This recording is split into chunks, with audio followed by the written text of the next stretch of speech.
अस्सलाम वालेकुम। आज एक और क्वेश्चन आप लोग के सामने प्रेजेंट किया जाएगा। टॉपिक है नॉट फॉर प्रॉफिट कंसर्न के अकाउंट्स। ठीक है, और हर क्वेश्चन एक दूसरे से डिफरेंट होता है, तो सारे क्वेश्चन आप लोग बुक में को लिखें भी और सॉल्व भी करें। क्वेश्चन इस तरह से दिया हुआ है, from the following transaction of receipts and payment account of Pawan Putra Hanuman व्यायामशाला Parbhani and the adjustment given, you are required to prepare income and expenditure account and a balance sheet as on 31st March 2019। तो पहली चीज़ हमें यहाँ पर कहा जा रहा है कि रिसिप्टेंट पेमेंट और एडजस्टमेंट दिए गए हैं, हम लोगों को ध्यान से देखकर इनकम एक्सपेंडिचर और बैलेंस शीट प्रिपेयर करनी है। ठीक है, पहला ना एक्सप्लेन कर देता हूँ आप लोगों को receipts and payment account. Receipts and payment में debit side to balance brought down दिया है कैश इन हैंड। तो cash in hand opening balance sheet में अगर होगा, बनाना होगा तो बैलेंस शीट में जाएगा ओपनिंग में, नहीं तो उसकी रिकॉर्डिंग नहीं की जाएगी। सब्सक्रिप्शन दिया है 18-19 और 19-20 2 ईयर का। तो हमारा जो करंट ईयर है उसको हम देखेंगे, ईयर एंडिंग रिसिप्टेंट पेमेंट के स्टार्टिंग में दिया गया है कि ईयर एंडिंग है 31 मार्च 2019। 19 का एंडिंग है, मतलब बिगनिंग होगा 18 में। 18-19 अपना करंट ईयर होगा। 18-19 जो कि सब्सक्रिप्शन दिया है 18,000, दैट इज़ रेवेन्यू। और 19-20 जो मिला है हमको आगे के साल का मिला है, वो आएगा हमारा liability side, because income is received in advance. Donation है revenue, receive from entertainment revenue है, इंटरेस्ट रेवेन्यू है और एंट्रेंस फीस भी रेवेन्यू। यानी कैश इन हैंड को छोड़ के बाकी सारे सब्सक्रिप्शन करंट ईयर का, donation, receive from entertainment, interest और एंट्रेंस फीस सब रेवेन्यू है। सबकी पोस्टिंग हम लोग इनकम एंड एक्सपेंडिचर के क्रेडिट साइड में करेंगे, यानी इनकम साइड में करेंगे। पेमेंट साइड में दिया है salary, entertainment expense, sundry expense, electricity charges, rent. ये पांचों नाम फिलहाल ये सब एक्सपेंसेस हैं अपने, और ये सब एक्सपेंसेस को हमको रिकॉर्ड करना पड़ेगा इनकम एक्सपेंडिचर का डेबिट साइड यानी एक्सपेंस साइड। इन्वेस्टमेंट किया गया है, इन्वेस्टमेंट करना एसेट होता है, तो ये कैपिटल ट्रांजैक्शन को बैलेंस शीट में पास करेंगे। प्रिंटिंग एंड स्टेशनरी, पोस्टेज, ये 2 रेवेन्यू ट्रांजैक्शन है, ये दोनों रेवेन्यू ट्रांजैक्शन की पोस्टिंग की जाएगी इनकम एंड एक्सपेंडिचर के डेबिट में। सेकंड लास्ट है फिक्स डिपॉजिट। फिक्स डिपॉजिट करना एसेट होता है, एसेट्स में पास करेंगे इसका इफेक्ट। और फिर लास्ट में दिया है balance carry down, cash in hand, cash at bank. Cash in hand हो या कैश एट बैंक हो, ये दोनों ही बैलेंस हमारे एसेट्स होते हैं, एसेट साइड में पास किया जाएगा। अब एडजस्टमेंट कहा गया है, एडजस्टमेंट है there are 500 members paying an annual subscription of 50 each. हमारे पास इस ऑर्गेनाइजेशन में, एसोसिएशन में 500 मेंबर्स हैं, हर मेंबर 50 रुपीज़ पे करता है।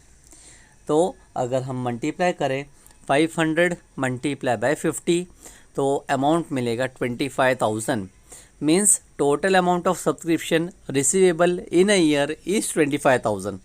हम कंपेयर करेंगे इस अमाउंट को कि 25,000 रुपये सब्सक्रिप्शन मिलना चाहिए था अकॉर्डिंग टू एडजस्टमेंट, लेकिन रिसिप्टेंट पेमेंट में सब्सक्रिप्शन सिर्फ करंट ईयर का अगर देखेंगे तो दिया हुआ है 18,000, 18-19 का 18,000। तो जो डिफरेंस अमाउंट है 25,000 में से 18,000 ही मिला है, बाकी का 7,000 मिलना बाकी है, that is my outstanding amount. ये आउटस्टैंडिंग देने का एक नया तरीका है। ठीक है, आउटस्टैंडिंग का इफेक्ट पास करेंगे, एक बार इनकम एक्सपेंडिचर के क्रेडिट में इनकम में एडअप करेंगे, और सेकंड इफेक्ट पास कर देंगे हम लोग बैलेंस शीट के एसेट साइड में। सेकंड एडजस्टमेंट क्लियर वर्ड्स में कहा गया है, outstanding salary was 1,200। Outstanding salary बताया जा रहा है 1,200 रुपये। इसका भी सेम इफेक्ट पास करेंगे, सैलरी एक्सपेंस में प्लस कर देंगे, सेकंड इफेक्ट लाइबिलिटीज में आ जाएगा because it is an expense payable. Third दिया है 1 अप्रैल 2018 पे एसेट्स, बिल्डिंग 50,000, फर्नीचर 15,000। 2 एसेट्स बता रहे हैं 1 अप्रैल 2018। 1 अप्रैल मतलब ओपनिंग, अगर ओपनिंग बैलेंस शीट बनती है तो इसका इफेक्ट जाएगा ओपनिंग बैलेंस शीट के एसेट्स में, और सेकंड इफेक्ट जाएगा क्लोजिंग बैलेंस शीट के एसेट्स में। ठीक है, अगर बनाया जाए तो, और अगर ओपनिंग बैलेंस शीट हम नहीं बनाएंगे तो सिर्फ क्लोजिंग बैलेंस शीट के एसेट्स में रिकॉर्ड किया जाएगा। Provide depreciation on building and furniture at 5%, 10% respectively. जो बिल्डिंग और फर्नीचर अभी थर्ड वाले एडजस्टमेंट में हमने पढ़ा था, उसी एडजस्टमेंट के ऊपर उसी को देखकर हमको डेप्शन निकालना है दोनों चीज़ों पे। फिर दिया है 50% entrance fees to be capitalise, entrance fee का 50% कैपिटलाइज करना है, तो इसका भी एडजस्टमेंट मैंने आप लोग को लास्ट 2 क्वेश्चन में करा चुका हूँ। फिर दिया है इंटरेस्ट ऑन इन्वेस्टमेंट एट 5% पर annum has accrued for 6 month. Interest on investment हम लोग को एक्योर्ड है, means it is receivable but not received. Receive होना चाहिए था लेकिन अभी तक मिला नहीं है।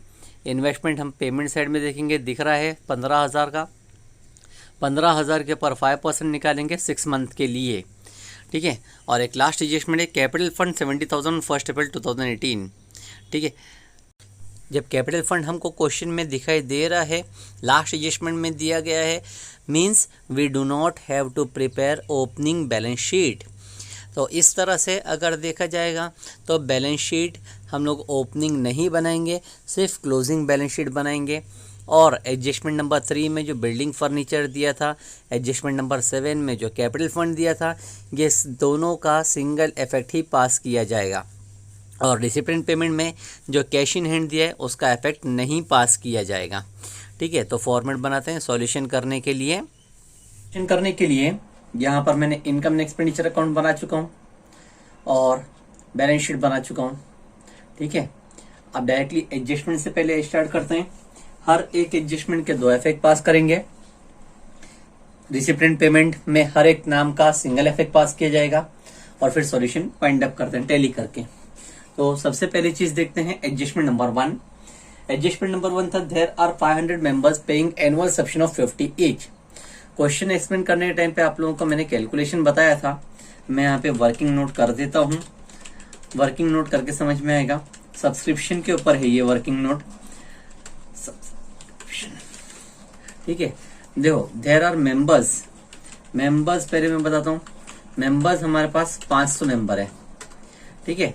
हर पर्सन का एनुअल अमाउंट जो है, एनुअल अमाउंट हर मेंबर 50 रुपए पे करता है। तो टोटल अमाउंट जो मिलना चाहिए अपने को, टोटल अमाउंट जो हम लोगों को मिलना चाहिए, मल्टीप्लाई करेंगे 500 लोगों से 50 रुपए मिलना चाहिए हर महीने का। 5 5 होता है 25, 30 लगाएंगे आगे तो हो जाएगा 25,000, यानी टोटल अमाउंट ऑफ सब्सक्रिप्शन 25,000 रुपए मिलना चाहिए मुझे। लेकिन रिसिप्ट साइड में मैं देखूंगा करंट ईयर का subscription, receipt of current year, तो करंट ईयर के नाम पे मुझे जो मिला है अमाउंट वो है रिसिप्टेंट पेमेंट के डेबिट में से 18,000, 18,000 ही मिला है मुझे। अब अगर डिफरेंस देखूं तो 25,000 मिलना चाहिए था लेकिन मिला है 18,000, यानी कि अभी 7,000 रुपये मिलना बाकी है। रिसीवेबल है ये। तो जो चीज रिसीवेबल है उसको हम लोग आउटस्टैंडिंग कहते हैं। तो हम लोग पास करेंगे ये 7,000 का इफेक्ट, ठीक है। ये 7,000 का इफेक्ट पास करेंगे। पहले इनकम एक्सपेंडिचर में लिखेंगे बाय सब्सक्रिप्शन, जो टोटल अमाउंट अभी तक मिला है 18,000 है, लेकिन जो मिलना बाकी है उसको लिखेंगे प्लस आउटस्टैंडिंग और अमाउंट लिखूंगा मैं 7,000, तब जाके इनकम हो जाती है 25,000। सेकंड इफेक्ट पास करेंगे उसी का बैलेंस शीट के एसेट्स में, आउटस्टैंडिंग सब्सक्रिप्शन और अमाउंट लिखा जाएगा जो मैंने अभी प्लस किया हूं 7,000। ये आउटस्टैंडिंग बताने का एक नया तरीका है कि हम लोगों को डायरेक्ट क्लियर वर्ड्स में नहीं कहा जाता, we have to calculate what will be the total amount, ठीक है। अब सेकंड एडजस्टमेंट अगर देखें तो कहा गया था आउटस्टैंडिंग सैलरी 1200, सैलरी आउटस्टैंडिंग है 1200 का। सैलरी हमने रिसिप्ट एंड पेमेंट के पेमेंट में पढ़े थे, अमाउंट था 6,000, ठीक है। तो सैलरी का इफेक्ट हम एक्सपेंडिचर में पास करेंगे टू सैलरी और पेमेंट में देखेंगे अमाउंट टोटल था 6000, इनर कॉलम में लिखते हैं। लेकिन आउटस्टैंडिंग कहा गया है तो आउटस्टैंडिंग का भी इफेक्ट पास करेंगे, सेम वही प्लस आउटस्टैंडिंग, और अमाउंट पास करेंगे जो एडजस्टमेंट में कहा गया था 1200। 6000 plus 1200 will be 7200। Second effect pass करेंगे, एक्सपेंस पे करना बाकी है तो वो जाएगा लाइबिलिटी साइड में, आउटस्टैंडिंग सैलरी, और अमाउंट लिखेंगे 1200 जो कि अभी निकाला गया। Next adjustment third, assets on 1 April 2018 was as follows. Building 50,000, furniture 15,000। दो एसेट्स है 1 अप्रैल 2018 के बारे में, तो मैंने आप लोग को एक्सप्लेन करने के टाइम पे बता चुका कि लास्ट एडजस्टमेंट में कैपिटल फंड दिया गया है। कैपिटल फंड दिया गया है इसलिए हम ओपनिंग बैलेंस शीट नहीं बनाएंगे, और जब ओपनिंग बैलेंस शीट नहीं बन रही है तो 1 अप्रैल के जितने भी इंफॉर्मेशन है उसका सिर्फ एक ही इफेक्ट जाएगा बैलेंस शीट में, और हम लोग उसको लिखेंगे एसेट साइड में। बिल्डिंग इनर कॉलम में लिखूंगा मैं 50,000, क्योंकि आगे एक एडजस्टमेंट आ सकता है और है एडजस्टमेंट। फर्नीचर वो भी मैं लिखूंगा इनर कॉलम में 15,000, इसको भी इनर कॉलम में लिखा क्योंकि दोनों के ऊपर एडजस्टमेंट है। अच्छा, आगे कहा गया fourth adjustment, provide depreciation on building and furniture at 5% and 10% respectively. Depreciation निकालना है बिल्डिंग के ऊपर भी और फर्नीचर के ऊपर भी। तो दोनों का डेप्शन निकालने से पहले मैं एक बार रिसिप्ट एंड पेमेंट में चेक कर लेता हूं कि रिसिप्ट एंड पेमेंट में कहीं बिल्डिंग और फर्नीचर का नाम रिपीट तो नहीं हो रहा है, यानी कि परचेस या सेल तो नहीं है, क्योंकि डेप्शन परचेस सेल के बाद में निकाला जाता है। अगर रिसिप्ट एंड पेमेंट में देखूंगा तो कहीं पर भी बिल्डिंग का भी नाम नहीं है, फर्नीचर का भी नाम नहीं है, यानी कि ना क्वेश्चन में परचेज बोला गया है और ना क्वेश्चन में सेल बोला गया है, तो मैं डायरेक्टली डेप्शन निकाल सकता हूं।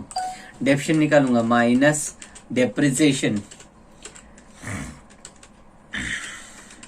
बिल्डिंग के ऊपर कहा गया था 5% का डेप्शन, ठीक है, तो यहां पर लिख भी देता हूं 5%।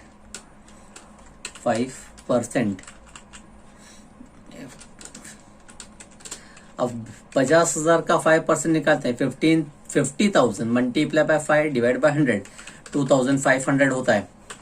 माइनस करेंगे 47,500 बचेगा। उसी तरह फर्नीचर के ऊपर भी डेप्शन निकालेंगे, माइनस डेप्रिसिएशन और 10%। 15,000 का 10% निकाला जाए, अमाउंट आएगा 1,500। माइनस करने पर बचेगा 13,500। ठीक है, ये दो डेप्शन हमने निकाले, बिल्डिंग के ऊपर भी और फर्नीचर के ऊपर भी। ये दोनों डेप्शन का सेकंड इफेक्ट डेबिट साइड में ही जाएगा, टू डेप्रिसिएशन ऑन। यहाँ पे मैं पहला नाम लिखता हूँ, बिल्डिंग का अमाउंट था 2,500 और फर्नीचर का अमाउंट था 1,500, तो टोटल डेप्शन मेरा हो जाता है 4,000। ठीक है, नेक्स्ट एडजस्टमेंट पे आते हैं। कहा गया 50% of entrance fee is to be capitalise. Entrance fees का 50% कैपिटलाइज करना है। एंट्रेंस फीस देखेंगे, रिसिप्ट साइड में दिया गया था लास्ट नाम 6,200। रेवेन्यू इनकम है, क्रेडिट में लिखते पहले बाय एंट्रेंस फीस 6,200। कैपिटलाइज करना है तो लिखेंगे माइनस कैपिटलाइज, और परसेंटेज भी बता देता हूं, दैट इज 50%। 50% कैपिटलाइज करना है मतलब हाफ। 6,200 का 50% निकालेंगे, आधा निकालेंगे तो आएगा 3,100, तो बैलेंस भी बचेगा 3,100। सेकंड इफेक्ट, यहाँ पे कैपिटल फंड लिखा जाएगा लाइब्रेरीज में, जो कि अभी फिलहाल मेरे सामने नहीं है, लेकिन इसी कैपिटल फंड में प्लस किया जाता है एंट्रेंस फीस, और अमाउंट लिखूंगा मैं इनर कॉलम में 3,100 के एंट्रेंस फीस। कैपिटलाइज करना, कोई भी चीज कैपिटलाइज करने का इफेक्ट इनकम में से माइनस कर दो और सेकंड इफेक्ट कैपिटल में प्लस कर दो, किया वो। सेकंड लास्ट एडजस्टमेंट है इंटरेस्ट ऑन इन्वेस्टमेंट एट 5% पर annum has been accrued for 6 month. Interest on investment निकालना है 5% 6 मंथ्स के लिए, तो हम लोग लिखेंगे पहले इन्वेस्टमेंट एसेट्स में, और इन्वेस्टमेंट अगर देखेंगे तो मेरा पेमेंट साइड में है 15,000, 15,000 का इन्वेस्टमेंट किया गया था। अब इसी के नीचे नहीं plus एक्योर्ड investment, एक्योर्ड interest, accrued interest चाहिए तो मैं यहाँ पे नीचे कैलकुलेशन कर लेता हूँ। 15,000 का 5% है तो परसेंटेज तो डिवाइड बाय 100 किया जाएगा, और फिर आगे मल्टीप्लाई बाय कितने महीने का बोला है 6 मंथ, तो उसको भी डिवाइड बाय करना पड़ेगा 12 से। ठीक है, तो एक एक करके कैलकुलेशन करते हैं। 15,000 मल्टीप्लाई बाय 5 और फिर divide by 100, sorry 15,000 multiply by 5 divide by 100 multiply by 6 divide by 12। 15,000 multiply by 5 upon 100 करेंगे तो अमाउंट होता है 750। ये 15,000 का 10% 1500 होता है, 1500 का आधा 750। इसको भी मल्टीप्लाई बाय 6 डिवाइड बाय 12 निकालना है, यानी इसका भी आधा निकालना है, तो होगा 375। एक्यूर्ड इंटरेस्ट में लिखेंगे 375, अमाउंट होगा 15,375 एडअप करके। अब इसी का सेकंड इफेक्ट पास करेंगे, इंटरेस्ट हम लोग को मिलना बाकी है। ठीक है, 375, तो इंटरेस्ट हम देखें अगर रिसिप्ट एंड पेमेंट में ऑलरेडी लिखा है bye interest, interest payment side में, रिसिप्ट साइड में था ऑलरेडी 400, इसी में एडअप कर दिया जाएगा plus accrued interest, accrued interest on investment, जिसका अमाउंट मैंने अभी निकाला 375, तो अमाउंट एडअप करके हो जाएगा 775। ठीक है, और लास्ट एडजस्टमेंट कैपिटल फंड 70,000 है 1 अप्रैल 2018 का। कैपिटल फंड का इफेक्ट एक ही बार पास करेंगे, कैपिटल फंड के सामने लायबिलिटी साइड में 70,000 कैपिटल फंड दिया गया है, इसीलिए मैंने ओपनिंग बैलेंस शीट नहीं बनाया हूं। ठीक है, हो गए सारे एडजस्टमेंट कंप्लीट। अब रिसिप्ट एंड पेमेंट की पोस्टिंग करना चालू करते हैं। रिसिप्ट एंड पेमेंट की पोस्टिंग में पहला receipt side to balance brought down, cash in hand था 5,000, वो कैश इन हैंड का इफेक्ट हम पास नहीं करें because that is opening balance sheet, opening balance of cash, opening balance of cash जाना चाहिए ओपनिंग बैलेंस शीट में, तो ओपनिंग बैलेंस शीट तो बनाया ही नहीं है, इसलिए उसका इफेक्ट पास नहीं होगा। सब्सक्रिप्शन 18,000 था, सब्सक्रिप्शन मैंने यहाँ पर स्टार्टिंग में लिख चुका हूं, लेकिन एक और सब्सक्रिप्शन है 1920 का सब्सक्रिप्शन मिला है, यानी एडवांस सब्सक्रिप्शन मिल चुका है, तो उसको लायबिलिटीज में लिखूंगा एडवांस सब्सक्रिप्शन ब्रैकेट में ईयर बता देता हूँ 1920, और वो अमाउंट लायबिलिटीज में जाएगा 410। लायबिलिटीज में आने का रीजन यही है कि इनकम एडवांस में मिल चुकी है, जो भी इनकम एडवांस में मिले वो लायबिलिटीज ही कहलाती है। डोनेशन 6,000, तो डोनेशन मेरा इनकम है, इनकम साइड में लिखूंगा बाय डोनेशन और अमाउंट लिखूंगा 6,000। डोनेशन के बाद में था रिसिप्ट फ्रॉम एंटरटेनमेंट, इनकम है, क्रेडिट में लिखूंगा रिसिप्ट फ्रॉम एंटरटेनमेंट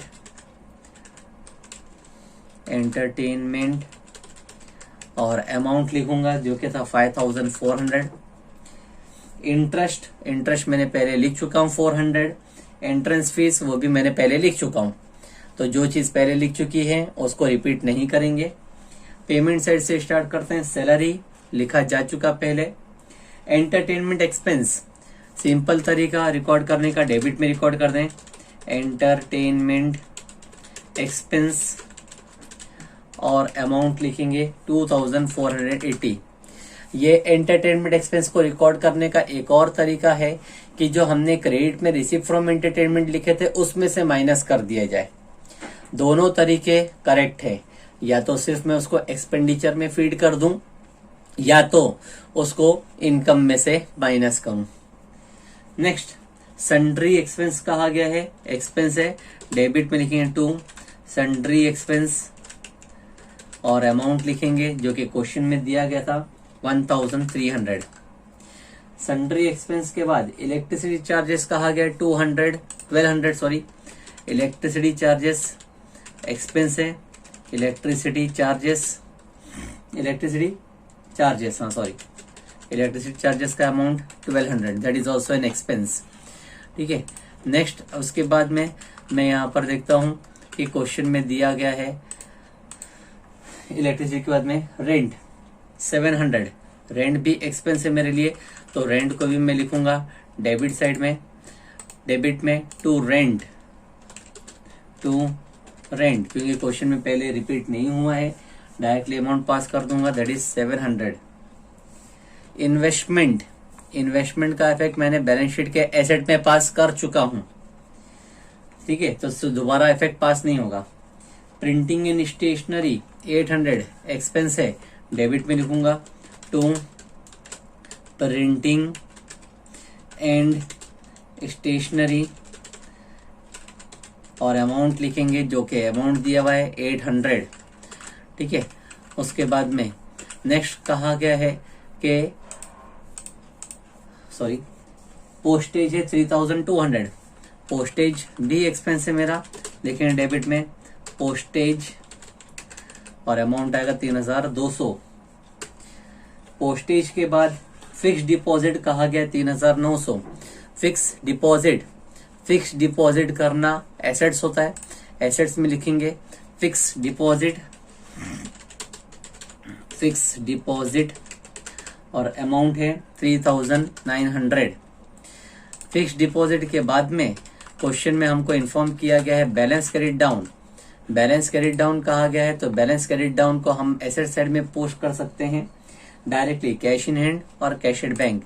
मैं एसेट्स में ही डायरेक्टली लिख देता हूँ, इररिस्पेक्टिव चलेगा, ऊपर नीचे होता हूँ। कैश इन हैंड अमाउंट 830 और एक नाम है कैश एट बैंक, उसको भी एसेट में लिखते हैं कैश एट बैंक, जिसका अमाउंट है 6000। इस तरह से मेरी पूरी पोस्टिंग कंप्लीट हो चुकी। पूरा पोस्टिंग कंप्लीट होने के बाद में सिर्फ मेरा काम रह जाता है अब टैली करने का। तो टैली में पहले इनकम एंड एक्सपेंडिचर अकाउंट को करूंगा। इनकम एंड एक्सपेंडिचर अकाउंट में चेक करते हैं एक एक साइड करके कि डेबिट में कितना अमाउंट आ रहा है और क्रेडिट में कितना अमाउंट आ रहा है। ठीक है, पहले मैं थाउजेंड्स को ही एडअप कर देता हूँ, बाद में हंड्रेड्स को एडअप करते हैं, तो मेरे पॉइंट ऑफ व्यू से जल्दी मिलेगा। पहला है 7000, दूसरा है 4000 डेबिट साइड, तीसरा है 2000, फिर है 1000, अगेन 1000, फिर 700 है और 800 है, उसको छोड़ देता हूँ, और 3000 है। ठीक है, तो सिर्फ 1000 का जब मैंने एडअप किया है तो ये होता है 18,000 होता है। ठीक है, अब मैं 18,000 को साइड में रख के जो 100 उसको एडअप करता हूँ, 200, ठीक है, प्लस 400 है, 80 रुपीज बाद में काउंट करूंगा मैं, प्लस 300, 200 और 400 होता है 600, 600 प्लस 300 होता है 900, प्लस 200 1100, प्लस 700 1800, प्लस 800 2600, प्लस 200 2800। पहले मेरा आया था 18,000। ठीक है, तो पहले जब मेरा इनकम आया था 18,000 में मैं एडअप करूंगा 2800, तो हो जाता है 20,800, और यहाँ पे 80 रुपीज अलग है, तो उसको भी 80 को एडअप करते हैं, 20,880 ऑन डेबिट साइड। यहाँ पे एक रफ में लिख लेता हूँ 20880।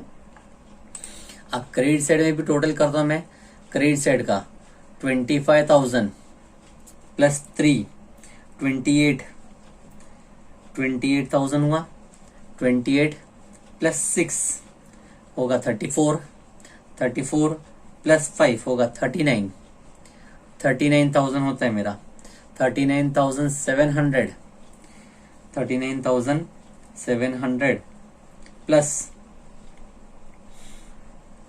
प्लस मैं करूंगा 400 और ऊपर भी 100 है, तो ये सब 100 को एडअप कर दे तो 40,200 होता है और ये 75 रह गया, मतलब होता है 40,275।